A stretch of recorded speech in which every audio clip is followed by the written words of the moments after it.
defensor de los derechos humanos y de hecho también trató de que las mujeres estuviéramos representadas en los consejos municipales, bueno, en Francia, claro, y fue miembro de la resistencia francesa durante la Segunda Guerra Mundial. Como también ha comentado, no fue el único matemático. 100 años antes ya Nicolas de Condorcet había intentado conseguir, ¿no?, el voto de femenino en Francia, que de hecho no se logró hasta 1945, justo cuando acabó la Segunda Guerra Mundial. Si a alguien le interesa este tema, pues existe aquí he puesto aquí una comedia francesa donde se repasan, ¿no?, de forma divertida, porque es una comedia, personajes, ¿no?, que lucharon por los derechos de las mujeres a lo largo de la historia.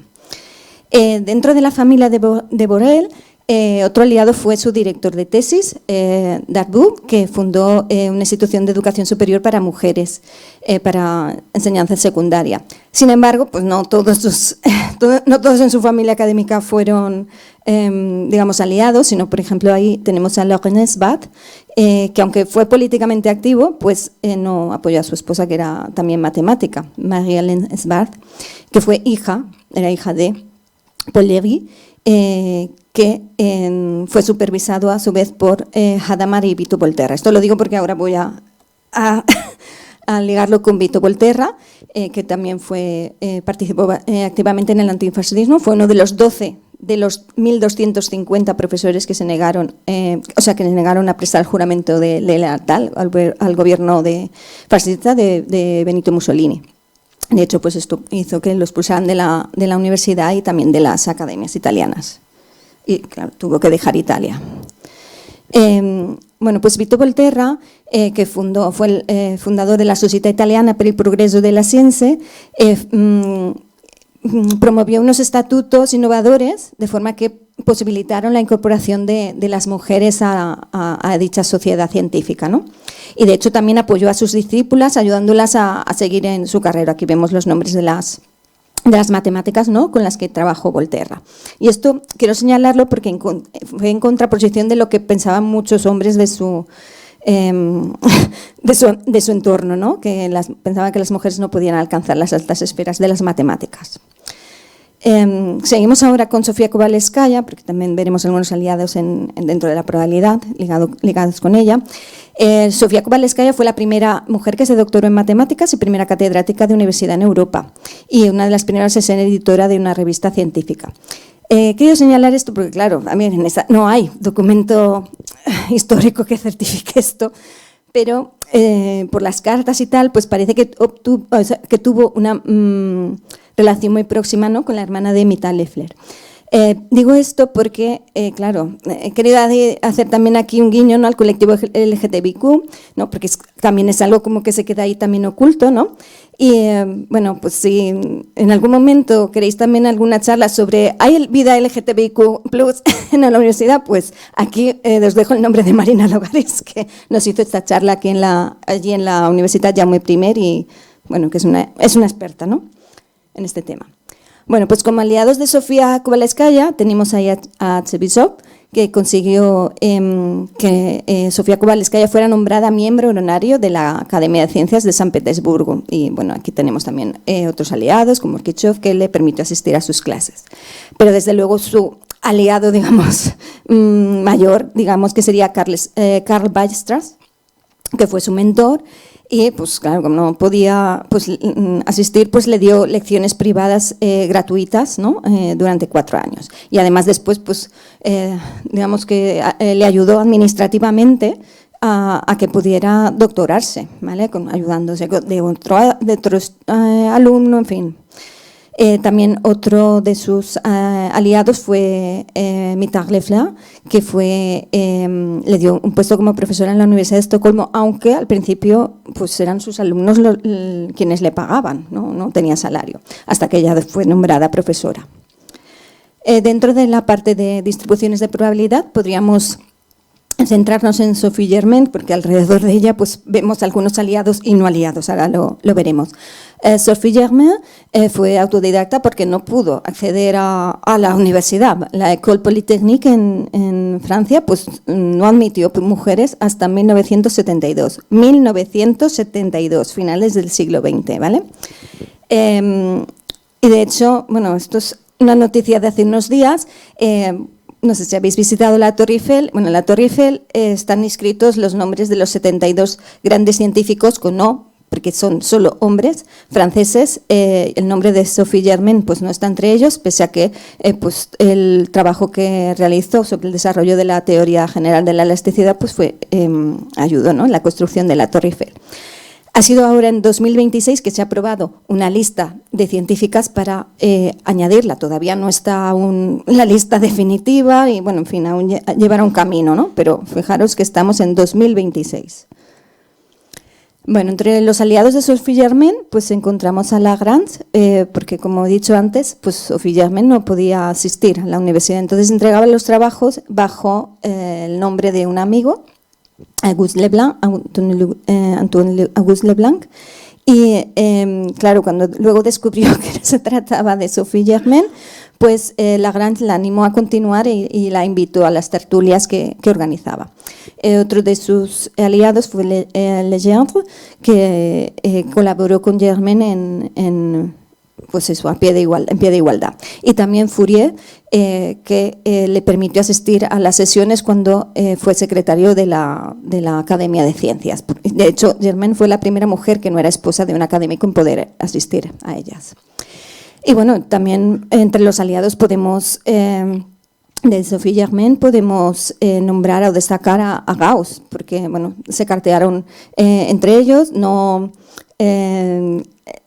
Gauss no sabía que era mujer y bueno, pues elogió profusamente su talento, ¿no? Y después pues eso indicó los obstáculos que sufría, ¿no?, por ser mujer. De hecho, después Gauss trató de que se le concediera el doctor honoris causa por la Universidad de Göttingen, que tuvo que hacer presión para que se lo concedieran. Al final acabó siendo concedida, pero una vez ya Sophie Germain había fallecido. Y entre los antirreferentes pues encontramos a Laplace y a Poisson. Aquí atención a la historia. Laplace organizó un concurso porque pensaba que su estudiante, Poisson, pues podría recibir el premio de este concurso, ¿vale? También Poisson, pero a la vez era también parte del jurado, que dices, ¡joder! Fuerte. O sea, que no solo no hubo obstáculos, sino que además regalo, ¿no? Muy bien, pues resulta que hubo 3 intentos anónimos de Germain para recibir el premio, que al final le concedieron el Premio Extraordinario de Ciencias Matemáticas de la Academia de Ciencias de París, pero entre medias, bueno, pues Poisson, que era parte del jurado, se presentó también al premio con una ecuación que había previamente introducido Germain, utilizando simplificaciones, digamos, un poco sospechosas, ¿vale? Ahí vemos como Bart Simpson también está ahí mirando, pues idem. ¿Vale? Y además, pues Poisson ignoraba públicamente a Germain. O sea, Germain, por ejemplo, envió una carta a Poisson y él le contestó simplemente enviándole su trabajo de forma despreciativa, ¿vale? O sea, como humillándola. Vamos a pasar ya al bloque de la Universidad de Göttingen. Aquí tenemos que destacar a Felix Klein, que sería como el arquetipo de aliado. Si podemos decir, ¿quién sería el aliado perfecto? Bueno, pues podríamos nombrar a Felix Klein, porque fue un defensor de que las mujeres pudieran estudiar matemáticas. Y además transfirió esto a sus estudiantes y de hecho, pues muchos de sus estudiantes después estuvieron supervisando tesis doctorales a matemáticas. Bueno, además de Felix Klein, en Göttingen pues encontramos también a otros aliados como David Hilbert, Karl Runge y Hermann Minkowski. Bueno, este sería el método de Runge-Kutta, pues así igual es más reconocido. Bueno, pues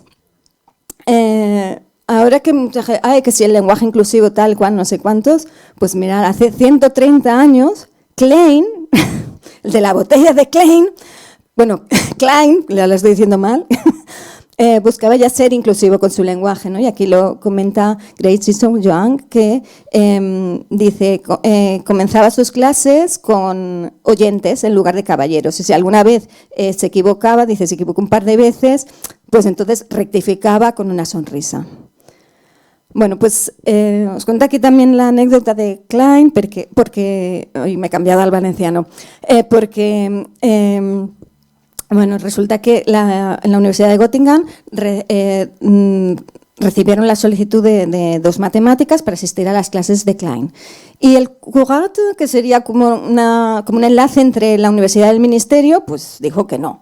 Entonces Klein dice, pues muy bien, me voy a hablar con el ministro en directo, que el ministro tenía como una visión mucho más abierta del tema, y el ministro dijo, ok, en 6 días. Entonces el otro, el Curgato, se ve que se enfadó un poco. Bueno, el caso es que renunció y pues se fue. Pues adiós.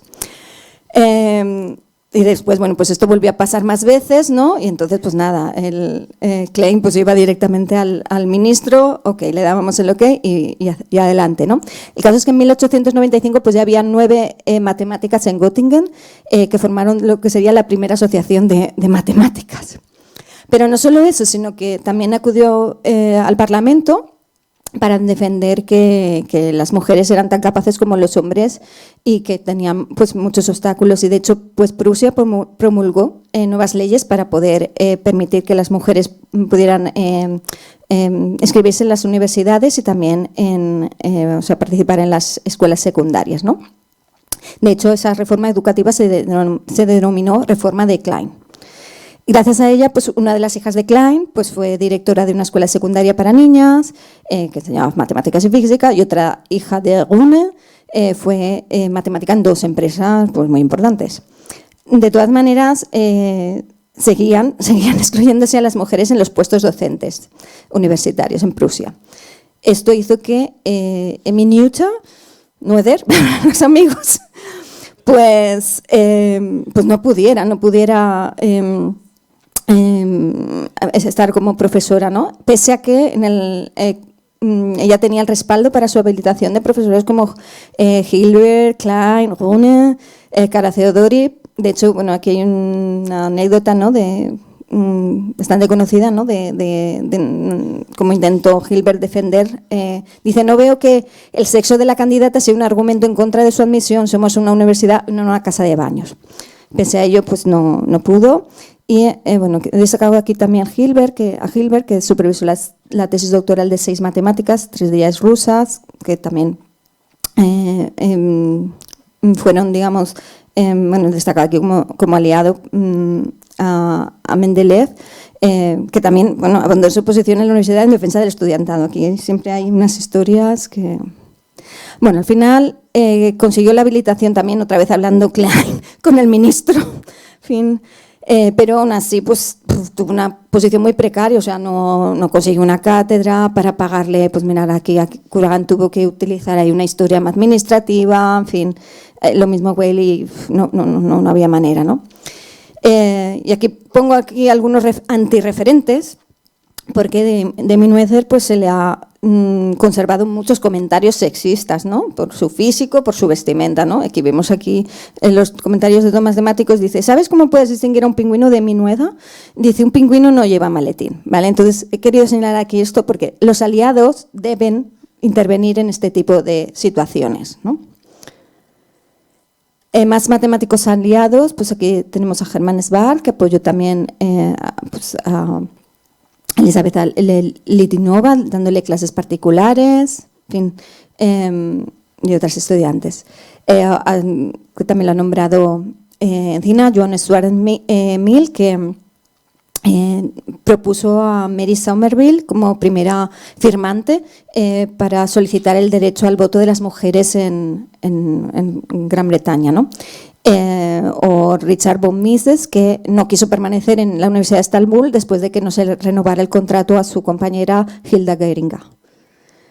O Jean-Pierre Serre, que apoyó las investigaciones de su esposa, que era química, Josine Serre, escribiendo un texto matemático para sus investigaciones. Y ahora, en la parte española, y ya más cercano, pues he querido destacar aquí a Daniel Peña, que es un reconocido estadístico, que nada más fue rector, pues impulsó a través del, pues como era rector, propuso al Consejo de Gobierno la aprobación de medidas de apoyo a la investigación para la igualdad efectiva entre hombres y mujeres de la Universidad Carlos III, que aún hoy en día es una de las medidas más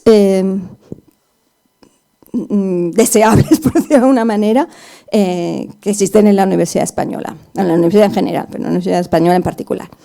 He querido también nombrar aquí a Pedro Duque, no sé si está Paz por aquí. Está en clases, me dijo que iba a venir más tarde, pero no sé. Bueno, pues porque se negó a participar en unas jornadas donde pues, prácticamente no había mujeres. O sea, se negó a participar en lo que se llaman los manes, ¿no? Pues eso, grupos en los que solo hay hombres, ¿no? Nos hemos invitado, o igual hay una, por decir algo, mujer. Entonces, bueno, no ha sido el único, entonces pues son ese tipo de cosas son las que pues ayudan, ¿no? a cambiar las cosas. O Carlos Dorce, que profesor de la Universidad de Barcelona, que integró la perspectiva de género en la asignatura de Historia de las Matemáticas y bueno, hizo un artículo sobre esto, tal. Y ya cedo otra vez la palabra a Vecina.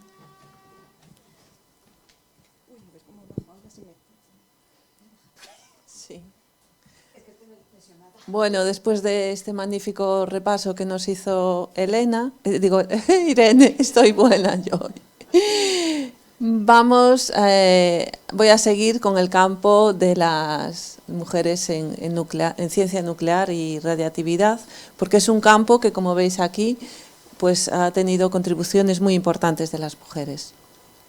La más conocida, como todo el mundo sabe, es Marie Curie, que tuvo una relación igualitaria con su marido, que trabajó con él y compartió pues, su vida.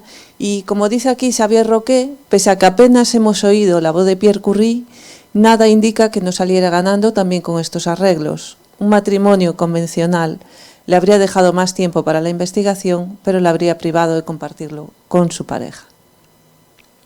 Marie Curie tuvo otros aliados, como Gösta Mittag-Leffler, el matemático que avisó a Pierre de que no la querían incluir en el primer premio Nobel en 1903, y después, posteriormente, en 1911, cuando hubo un escándalo por su relación con un hombre casado como Paul Langevin, pues él la convenció para que acudiera a la ceremonia de entrega del Nobel, cuando desde el propio premio Nobel le decían que no fuera. También fue un aliado su suegro, Eugène Curie, que le ayudó con el cuidado de sus hijas, sobre todo con Irene, y posteriormente, cuando se desató el escándalo, ¿no?, de su relación con Langevin, pues su cuñado Jacques Curie y científicos como Émile Borel, de que ya habló Irene, Jean Perrin o André de Vier, que bueno, estuvo al frente del laboratorio mientras ella superaba pues ese periodo de depresión posterior a todos los ataques que sufrió tras el escándalo de esa relación. También continuaron con una relación igualitaria su hija Irene Curie y su marido Frédéric Joliot, que obtuvieron también el premio Nobel en 1900, bueno, posteriormente por el descubrimiento de la radiactividad artificial, y que también mantuvieron una relación igualitaria, tanto en el trabajo como en su relación, y firmaron ambos con el apellido Joliot-Curie. Y tengo que destacar que en el campo de la radiactividad hubo muchas mujeres con contribuciones muy importantes, porque también en esos momentos pues había centros como el Instituto del Radio de París o el Instituto de Radio de Viena, dirigido por Stefan Meyer, pues que eran con un ambiente que las apoyaba en sus investigaciones, no solo para que trabajaran como técnicas, sino que para que desenvolvieran esas carreras investigadoras.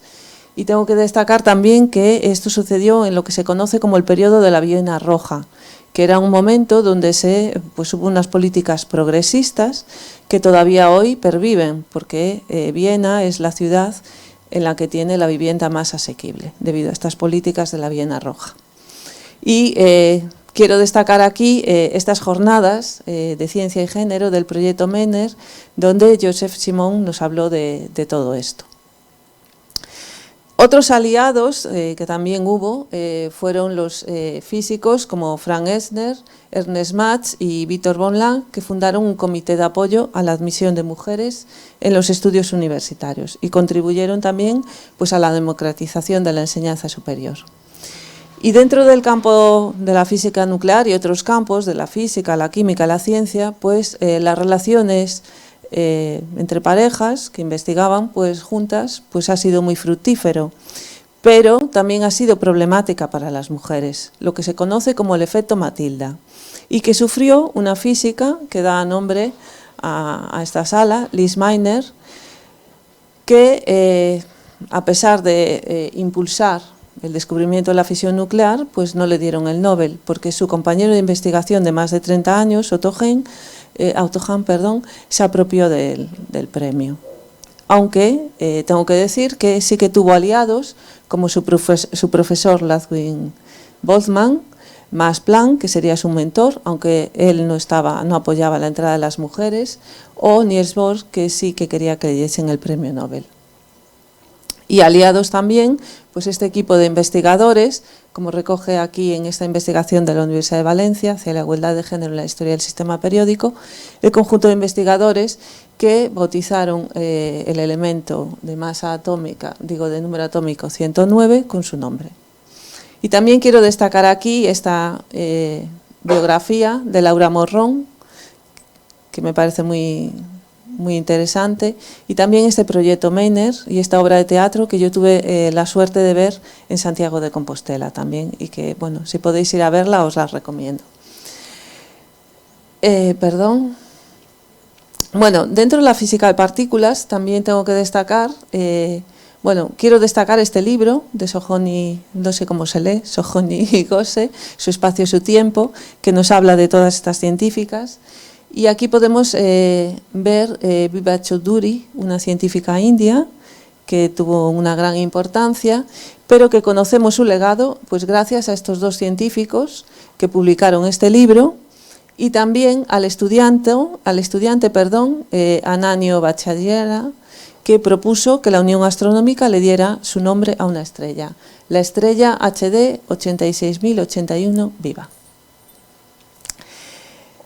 En los inicios de la física nuclear también hubo científicos como Rutherford, bien conocido por todas y todos, que favoreció la entrada de científicas como Harriet Brooks, una de las primeras personas en caracterizar el gar radón, y a la que Rutherford consideraba pues, que estaba a la altura de Marie Curie, una gran científica, y que fue su primera primer estudiante, pero que tuvo que abandonar su carrera pues, por todos los problemas que tuvo y también porque era incompatible pues, con su vida privada.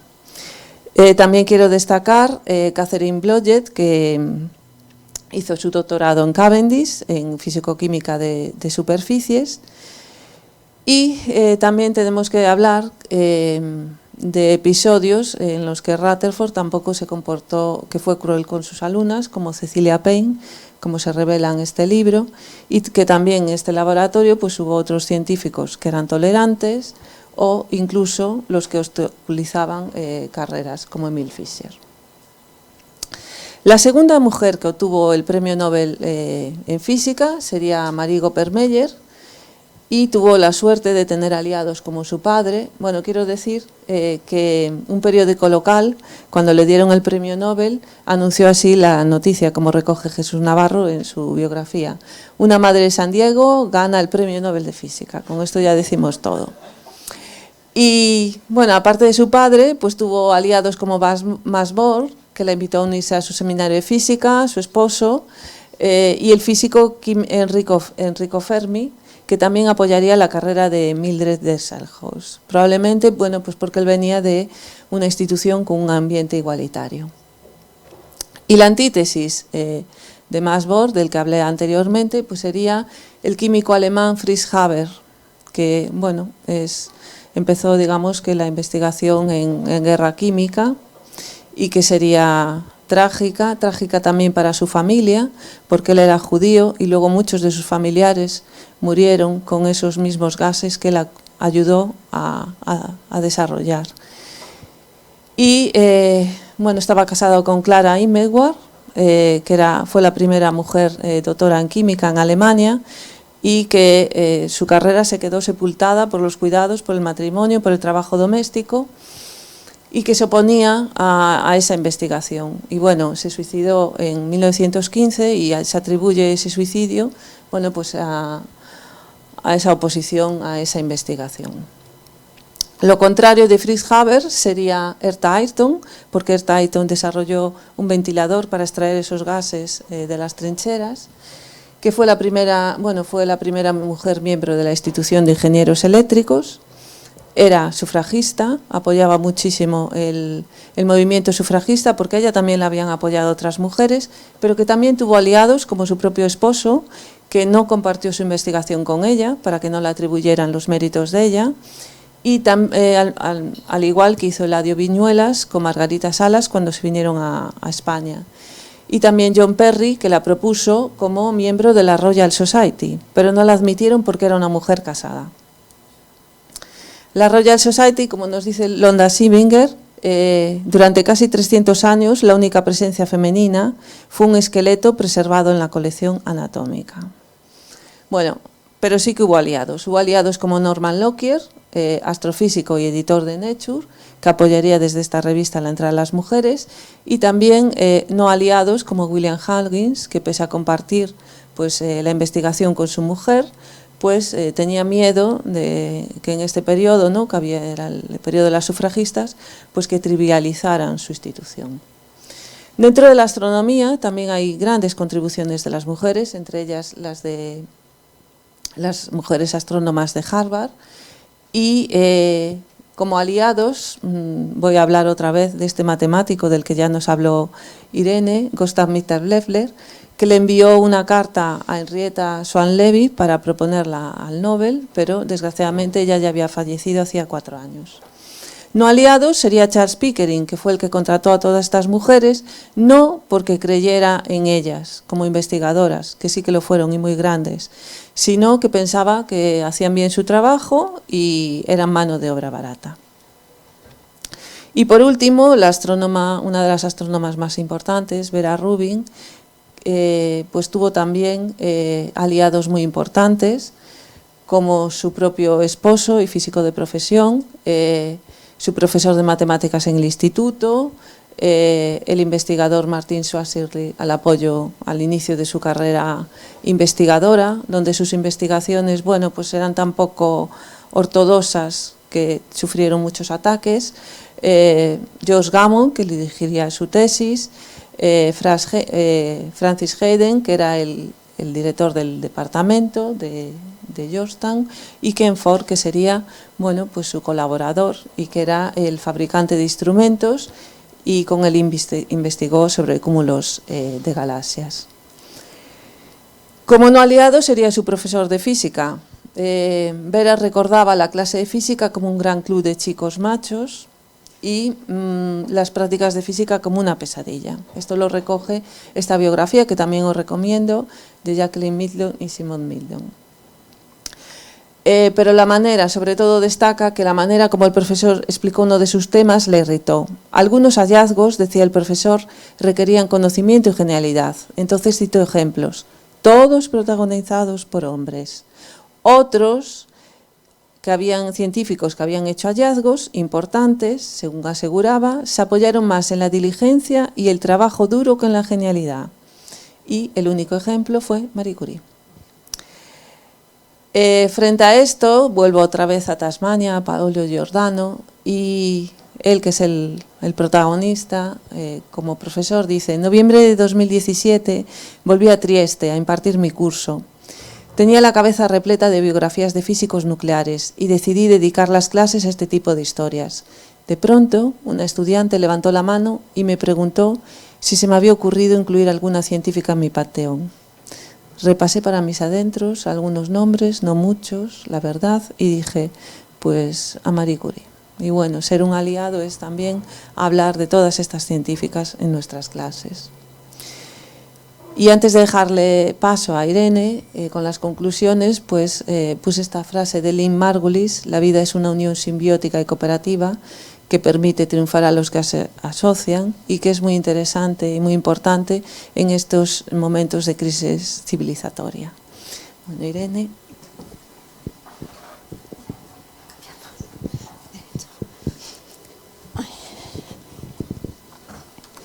Vale, pues vamos ya con las conclusiones.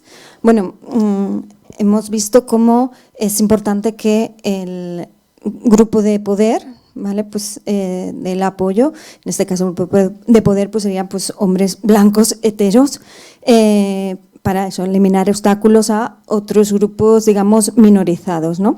Hemos también comentado, ¿no?, la parte de la importancia de la corresponsabilidad, y he querido señalar aquí que estamos muy lejos de esto en el mundo académico. De hecho, bueno, tenemos aquí un artículo que hice con mi compañero Ismael Cabero, donde vimos que de promedio las horas semanales dedicadas al cuidado de personas y trabajo doméstico en profesorado, estamos hablando de profesorado universitario, en España, en profesoras era 10 horas semanales mayor de media que en los profesores, pero es que en la franja de 35 a 40 años, que suele ser el periodo más habitual de crianza, pues la diferencia era de 30 horas semanales de media solo en cuidados, ya no hablamos ni de siquiera del trabajo doméstico. Hemos visto, como digo, ejemplos de aliados masculinos, por así, digamos, intentar romper con los estereotipos, ¿no?, y promover, pues eso, comportamientos no tradicionales, ¿no? Pero, claro, hemos visto, digamos, aliados famosos, por decirlo de alguna manera, ¿no? Es importante también que hayan aliados cercanos, ¿no?, especialmente entre el personal docente. Entonces, hacemos aquí un llamamiento para que profesores pues sean también aliados, ¿no? Y digo esto porque también los estereotipos de género siguen vigentes y de hecho este es un trabajo del año 2023 donde se analizaron los libros de texto de matemáticas de primaria en España, y se vieron, de las principales editoriales, ¿no?, y se vieron que las mujeres seguíamos apareciendo como con estereotipos tradicionales representadas como con inseguridades para estar resolviendo los problemas de matemáticas, vamos, o sea, un desastre, ¿no? Por otro lado, también muchas veces el mensajero es clave. A veces, si el mensaje viene de un hombre a otro hombre, pues igual algunos se escuchan más que otros. Y por eso pues, pensamos que es importante el tener espacios como este, ¿no?, de conversaciones sobre desigualdades, ¿no? También, obviamente, para ser un buen aliado hay que escuchar a las otras personas, mujeres en este caso, o grupos minorizados en general, y no centrarse solo en el día a día, sino proponer un cambio institucional. ¿Cómo hacer esto, no? ¿Cómo incluir esto en nuestras clases? Pues aquí vamos a hacer un poco de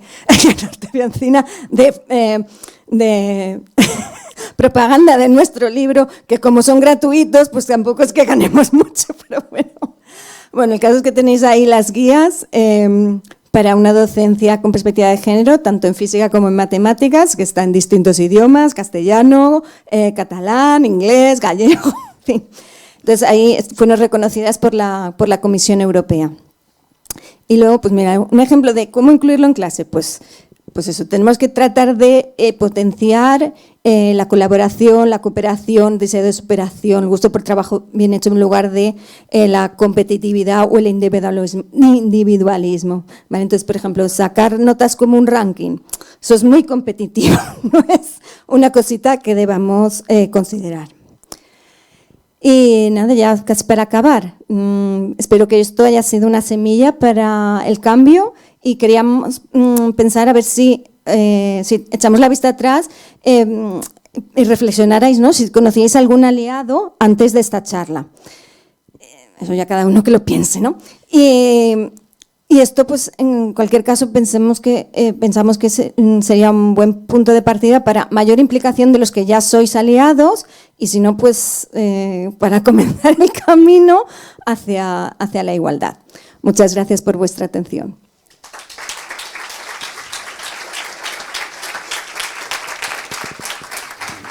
Por favor, puedes sentarte ahí y responder. Por favor, os podéis sentar ahí. Bueno, pues ahora tenemos tiempo para preguntas. Os animo primero que os compréis el libro, yo me lo voy a comprar. Pues nada, ¿quién hace preguntas? Carlos. Gracias. Bueno, muchas gracias por los ejemplos. Claro, los ejemplos son muy históricos y nuestro entorno ha cambiado muchísimo y ahora como profesores y como investigadores nuestra forma de ser aliados es muy distinta a la de antes, ¿no? Entonces, gracias por las referencias, que ya veo que ahí hay una guía donde nos lo podemos estudiar en detalle, pero igual podíais darnos un resumencito de cosas básicas que podíamos hacer como profesores o como investigadores para a día de hoy ser mejores aliados, digamos. Ya sé que es un tema muy largo, es otra charla, pero bueno. Mira, pues, ¿esto se oye bien? Está encendido, pero no. Anda. ¿No funciona? No, está encendido, pero igual. Sí. Pues, Hola. ¿Funciona? no. Pues mira. Ya está. Aló. Pues mira, ay, ahora ha salido demasiado fuerte. Mira, me gusta que hagas esa pregunta porque precisamente, que además lo he nombrado, ¿no?, como uno de los agradecimientos, ¿no?, de que me ayudó a ver las pronunciaciones del alemán y tal. Pues resulta que fue una charla que además también estuviste tú, Encina, porque invitamos a una compañera de la Politécnica de Cataluña sobre cómo hacían en la Politécnica de Cataluña para incluir en los trabajos fin de grado y fin de máster la perspectiva de género, en este caso en el grado de Ingeniería Industrial, ¿vale? Que lo tienen ahí puesto como obligatorio, ¿vale? Y tienen ahí una serie de una checklist, ¿vale? Y esto lo impulsó un profesor de la propia escuela de allí. Bueno, pues esto lo intenté, le envié un correo a la dirección de la escuela, directora de la escuela, en mi caso, que ni me contestaron, y bueno, pues un compañero, se lo comenté al compañero, que está también en la dirección de la escuela por ser coordinador del grado de matemática computacional, y me dijo, bueno, pues yo me encargaré de llevarlo otra vez a la junta de escuela, tal. Bueno, lo propuso de nuevo y tal, pero se quedó al final en nada, pero digo, joder, si lo han podido hacer en la Politécnica de Cataluña y lo ha impulsado un profesor de allí, y está hecho, le pasamos, mira, esto es lo que han hecho aquí, no tenéis que hacer nada, ya está hecho, escoger esto y pues eso, a los TFMs, TFGs, que miren a ver si cumplen estas cosas para incorporar perspectiva de género, sostenibilidad, tal. Pues eso, en mi universidad, lo digo así tal cual, pasaron de mí, ojalá, esto no sé si debería decirlo, es que, se va a presentar a director de escuela y me ha dicho que si efectivamente acaba saliendo, pues que va a llevarlo a cabo. Digo, joder, pues guay. Bueno, va a llevarlo a cabo si el resto de gente vota, pero bueno, que digo, joder, pues qué guay, ¿no? Que digo, joder, se lo propuse a la directora de escuela, pasó de mí, que ni me contestó, pues digo, joder, pues qué guay, ¿no? Que ha liado. Este tipo de cosas, ¿no? Que dices, joder, le propones cosas para hacer y cosas que además que tampoco llevan mucha faena, porque ya está hecho. Joder, ya lo han pensado en la Politécnica de Cataluña cómo hacerlo tal. Pues eso. Es que en mi escuela es que estamos todas las ingenierías, lo digo así, en mi escuela estamos todas las ingenierías y todas las carreras científicas, de ciencias. Pues eso, ese tipo de cosas. Nada, yo por aportar, pues yo creo que lo que hace Paolo Giordano, ¿no?, en Tasmania es muy importante, ¿no? Eso de poner esas referencias científicas, ¿no?, a mujeres en nuestra docencia, ¿no? No verlas como algo que no existe, no, están ahí, y yo creo que poner la luz sobre ellas también es muy importante. Y quiero decir, que no lo dije porque se me olvidó, que la referencia a Clara Immerwahr, que yo presento ahí en la transparencia, con esa referencia empieza el libro de Alberto Garzón, que acaba de publicar ahora, que no es por hacerle, pero me parece muy importante también, ¿no?, que empiece ese libro sobre la energía y empiece con esta científica, ¿no?, y con su desgraciada historia.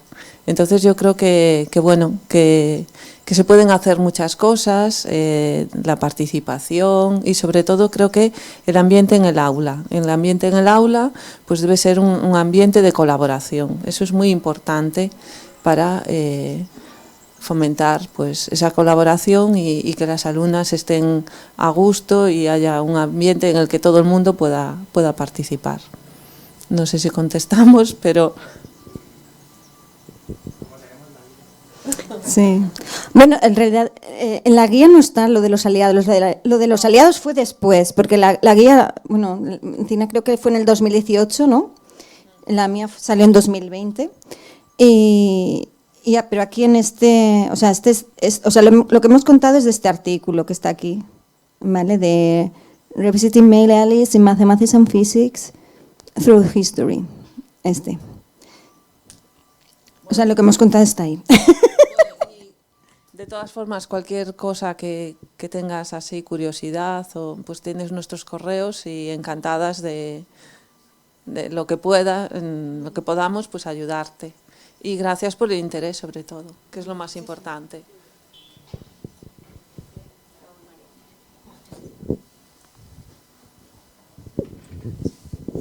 Hola, bueno, muchas gracias a las dos por la conferencia tan interesante. Yo quería preguntarle a Irene, has comentado estas medidas que proponían en la Universidad Carlos III y me queda con curiosidad. ¿Nos puedes explicar un poco algunas de esas medidas? Bueno, es que yo también durante muchos años fui sindicalista, entonces estaba como también muy metida en tratar de mejorar, ¿no?, las condiciones. Pues, digamos, tenían como unos incentivos propios dentro de la universidad, ¿no? Y a la hora de valorar los méritos, pues si había habido algún parón, no me recuerdo exactamente cómo lo hacían, pero creo que era como que, no me acuerdo, sí, creo que era como que contaban, no sé, multiplicaban por algo para evitar ser perjudicadas por el parón.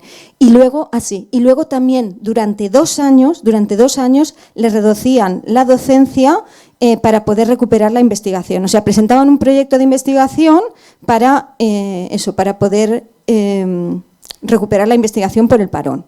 Sí. Esto estoy hablando del 2007. Fue justo... Desde el 2007 se estaba aplicando, sí, desde el 2007, justo cuando se aprobó la Ley de Igualdad, desde el 2007. O sea, yo cada vez que eso siempre intentaba que en otras universidades se hiciera. En mi universidad, bueno, por eso, como he dicho, he sido sindicalista, siempre intentaba ver si algo así era muy... O sea, sí que hay en otras universidades, creo que en Sevilla pues, ha habido que ponían 6 meses, en la Politécnica de Cataluña que creo que también 6 meses, pero nada comparado con los 2 años de la Carlos III y desde el 2007. No sé ahora mismo cómo estará y tal, pero bueno, además, bueno, yo conozco personalmente también a Daniel Peña, porque bueno, justo antes de ser rector de todo esto, o sea, de que se implementaran las medidas, pues me invitó también a una charla allí. Bueno, quiero decir que ya veía que tenía ese, digamos, interés, esa preocupación porque veía, joder, es que en su entorno, es que claro, o sea, si lo ves, dices, joder, es que veo como mujeres en mi entorno están, por culpa de la maternidad, mal, están como diría Capitolina, por la falta de corresponsabilidad masculina. Vale, pues eso.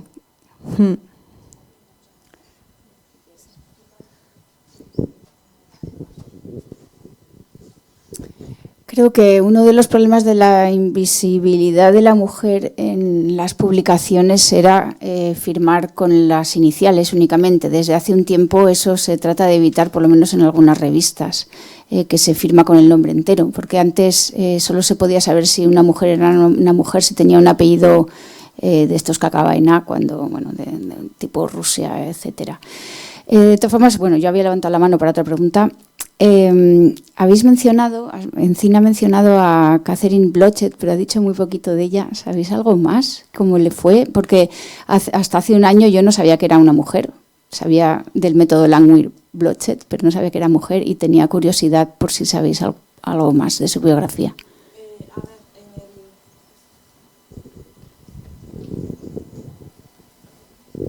En el blog Mujeres Conciencia sí que tienes información, porque ella fue una mujer muy importante en el campo de físico-química de superficies. Entonces ahora, así de memoria, simplemente decirte que su padre también había colaborado con Langmuir y ella fue la primera mujer que se doctoró en Cambridge, en el laboratorio Cavendish. y posteriormente trabajó en General Electric. Y allí ella además siguió una carrera muy importante y creo que además ella inventó el cristal antirreflectante. Quiero decir, tiene muchísimas contribuciones. Para mí quizás la pionera en el campo de las superficies es Annette Pockels, que realizó, que solo la mencionamos así porque claro, no podíamos incluir a todas, ¿no? Pero para mí sí que es tremendo el caso de Annette Pockels, porque ella no pudo ir a la universidad y todo su trabajo lo hizo en la cocina. Quiero decir, estudió, inventó un método para medir la tensión superficial y los libros se los pasaban, ¿no? Quiero decir que, bueno, son casos tremendos, ¿no? De cómo durante un periodo no se les permitió, pero a pesar de no permitírseles, pues encontraron la manera y por eso pudieron hacer sus contribuciones. Y bueno, en ese caso también tuvo el apoyo de su hermano. Pero bueno, Mujeres con Ciencia, sí que de Catherine Blodgett sí que es, hay toda, y su colaboración creo que trabajó muchos años en General Electric.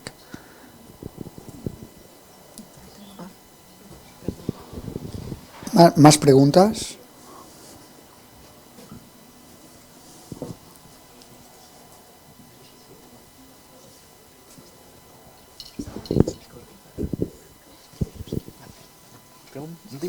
Vale, muchas gracias.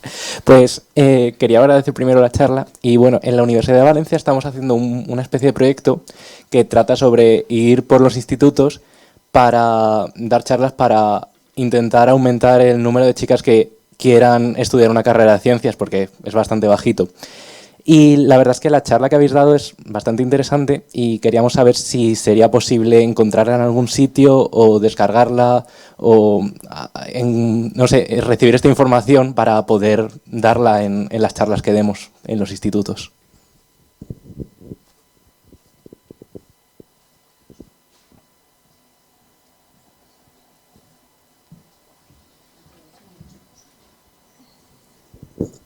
A ver, bueno, yo he puesto mi parte, porque yo como no tenía, pero bueno, mi parte sí que está puesta en mi página web, pero bueno, podemos, las transparencias,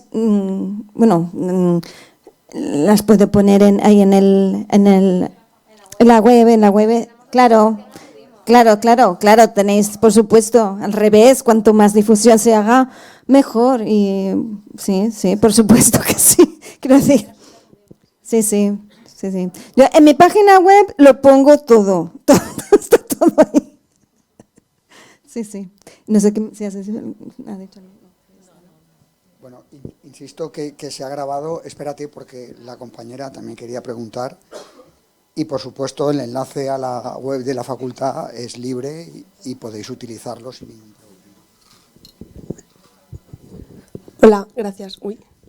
Está muy chula la charla. Yo quería preguntar si sabéis, o no sé si en este artículo se habla o en otros estudios, habéis hablado de cómo en general no lo tenían difícil para estar en la universidad, para acceder a la universidad, dar clases. Las pocas que consiguieron entrar, ¿no?, a ser profesoras en la universidad, cómo de difícil luego lo tenían dentro de la universidad, ¿no? O sea, por sus compañeros o incluso por los alumnos o alumnas, supongo que sobre todo alumnos, que igual no las rechazaban incluso como profesoras, ¿no? O las veían como inferiores como profesoras. ¿Sabéis un poco más de información sobre este tema?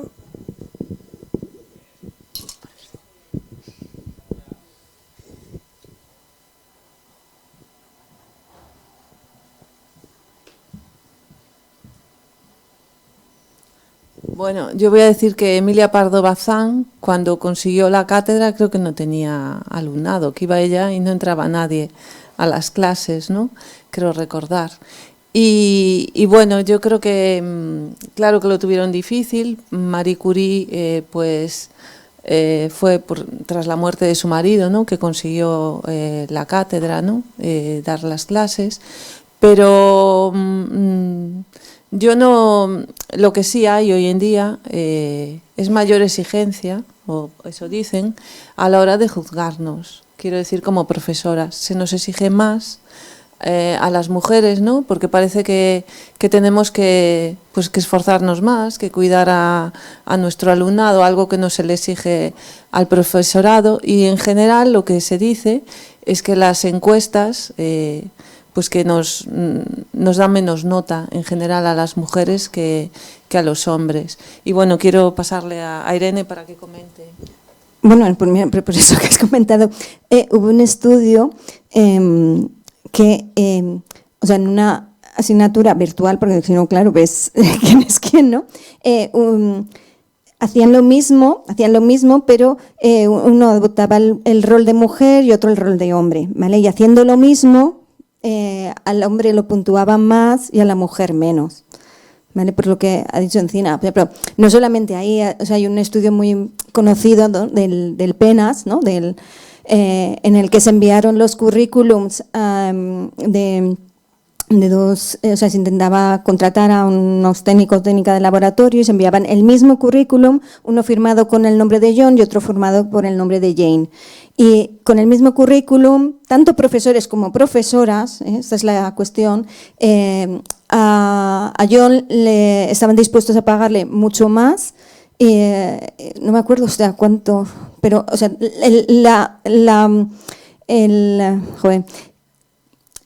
la capacidad que consideraban de John y de Jane, hostia, pues se iban, creo que en 2 puntos, en 2 puntos de 1/7, o sea, siendo el mismo currículum, ¿vale? Pero esos estereotipos los tenemos tanto hombres como mujeres, no es que las mujeres puntuaran, no, igual, y no es algo que hicieran conscientemente, ¿vale? O sea, es que son los estereotipos inconscientes, están ahí, simplemente tenemos que muchas veces pensar, ostras, esto, cuidado. Bueno, también hay un estudio sobre profesorado de física y que evalúa de forma distinta los currículums de alumnas y alumnos. Se fabricaron también este mismo experimento, pero bueno, respuestas a exámenes, y entonces se vio que las respuestas que llevaban un nombre masculino, pues se le puntuaba más que a los que llevaban un nombre femenino. Los exámenes eran idénticos y se vio que los sesgos los tenía, lo que dice Irene, tanto el profesorado masculino como el femenino, pero una cosa positiva es que esto afectaba más al profesorado novel. Y luego con el tiempo lo que se veía es que el profesorado que ya tenía más años, pues juzgaba más imparcialmente. Esto está publicado.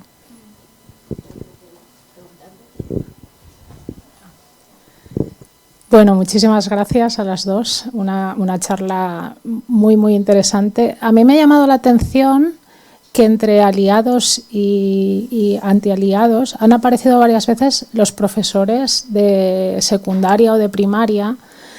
Y bueno, viniendo a hoy en día, en esta facultad, por ejemplo, que estamos muy sensibilizados a la atracción de alumnado femenino hacia la física o las matemáticas, pero yo me pregunto si ese empeño se está haciendo también en otras áreas que están en contacto con los estudiantes más jóvenes, porque claramente, ¿no?, parece que en primaria y en secundaria es donde hay que incidir más y donde es necesario ser aliado de las chicas, ¿no? Entonces, no sé si, por ejemplo, vosotras que estáis, habéis hecho este trabajo y habéis detectado si en esos campos, no sé, en magisterio o en los másteres de educación para la educación se está también igual de sensibilizado, y si lo echáis en falta.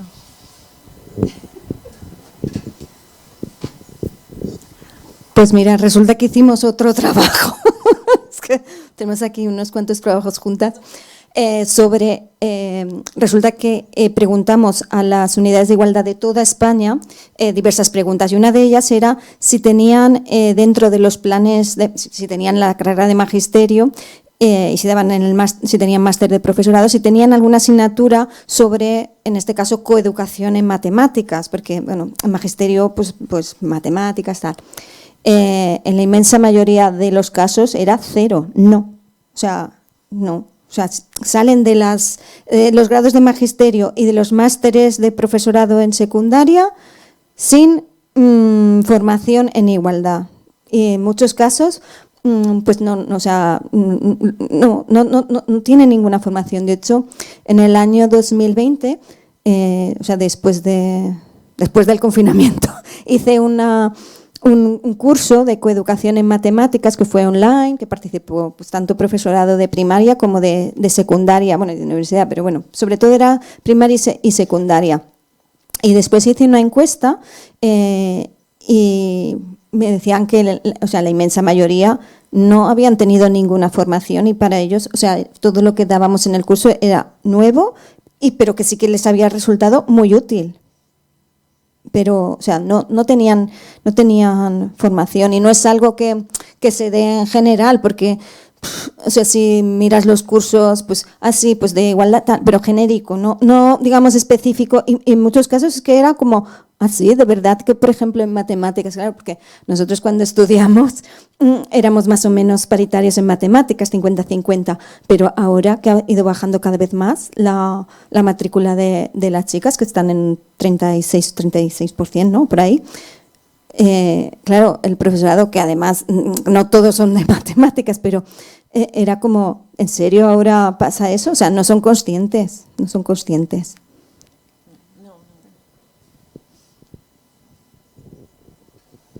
Pregunto yo entonces.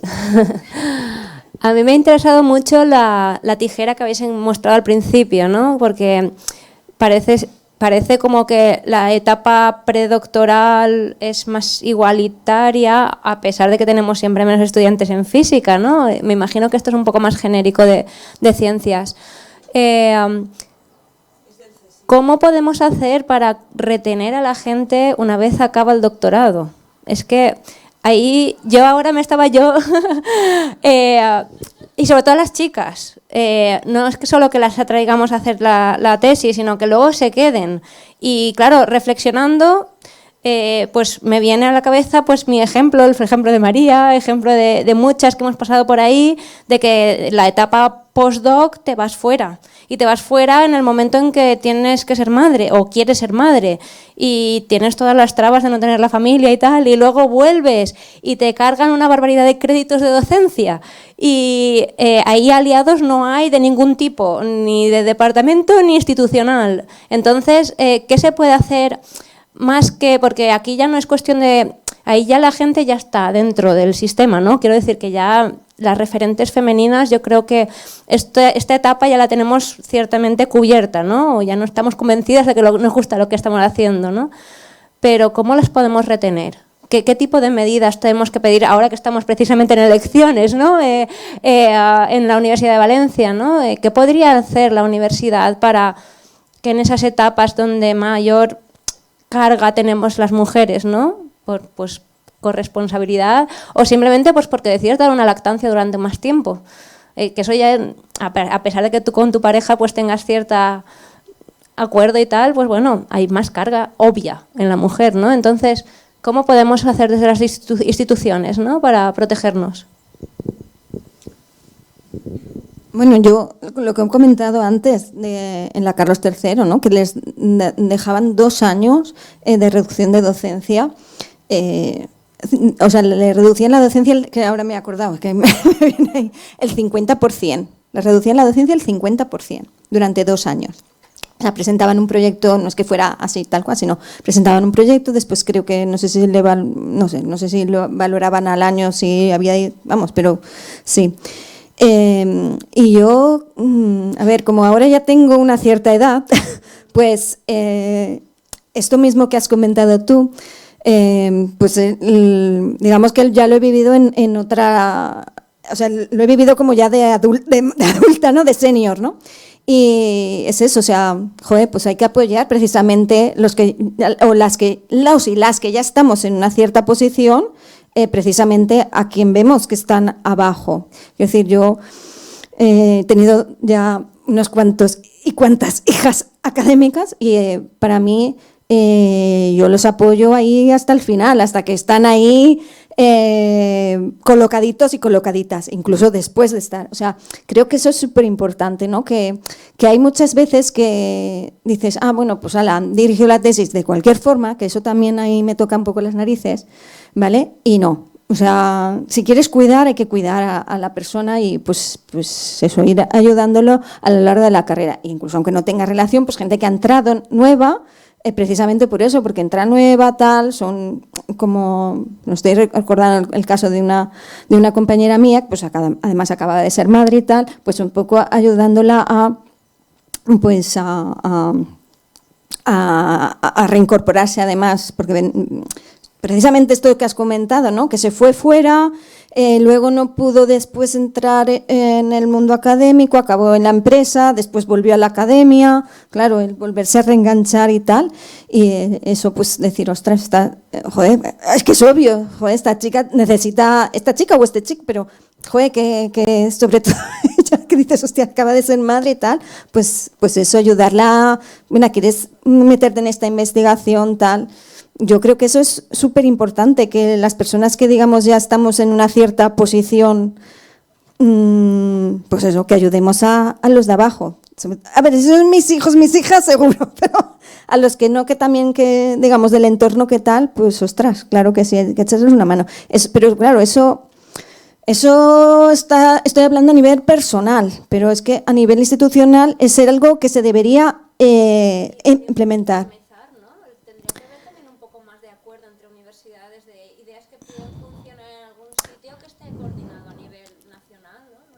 Sí, mira, precisamente en diciembre hicimos la reunión, ¿no?, de la Xarxa Vives, ¿no? Bueno, estas son las universidades de habla catalana.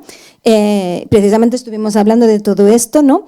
Ya sé, se hacen las conclusiones tal, pero mira, al final esto lo habla el vicerrectora de tal, y luego para la hora de implementar, pues tela. Ahí yo también, que lo he dicho, que he sido sindicalista, y ahí hago una crítica también a los sindicatos, que los sindicatos también son muy machistas, ahí también lo tengo que decir.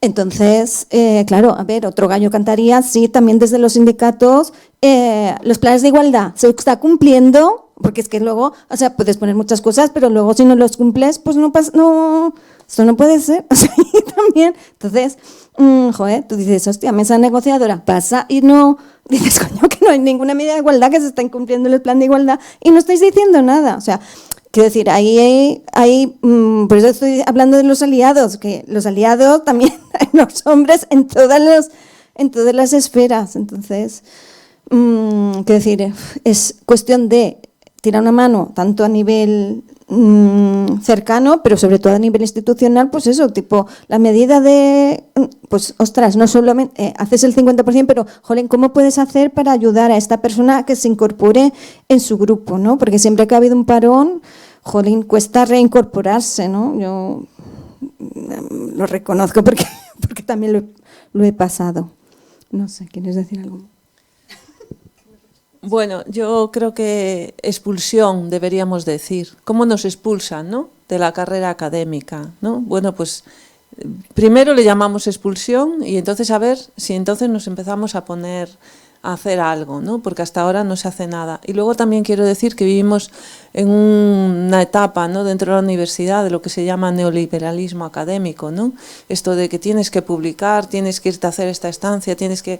Y al final tampoco es que si lees algún artículo de Nature o así, tampoco se ha progresado tanto con este publish or perish, ¿no? Quiero decir que a veces, muchas veces es publicar y lo que igual es, hay que valorar otra vez de otra forma, ¿no? Quiero decir, ¿qué innovación has producido? No, ¿cuántos artículos has publicado aquí en este? Quiero decir, todo, hay que igual cambiarlo todo y luego hacer algo, porque hasta ahora no se está haciendo nada, ¿no? Salvo cosas puntuales en alguna universidad para estos parones académicos con la maternidad, pero bueno, yo creo que hay que revisarlo todo desde el principio y luego este capitalismo académico pues perjudica más a las mujeres porque nos coge en una etapa, pues lo que dices tú, en la que te tienes que pensar si vas a querer ser madre o no, ¿no? Por ejemplo.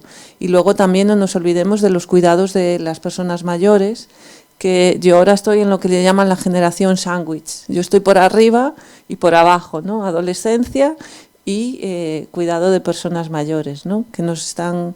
Porque los cuidados no son solo la maternidad, ¿no? Entonces yo lo que creo que hay que hacer es algo que nos está haciendo y llamarle expulsión y también acabar con este neoliberalismo académico, porque va a acabar con la gente y con la salud mental, ¿no? Bueno, gracias. Hay tiempo para más preguntas. ¿Alguien quiere preguntar algo más? ¿No hay más preguntas? Me ha sorprendido lo de Darwin, lo que habéis comentado. A mí personalmente me ha sorprendido. Increíble. Bueno, pues si no hay más preguntas, vamos a despedir con un aplauso a Irene y Encina. Muchas gracias. Muchas gracias. Bueno, damos por terminada la sesión. Gracias.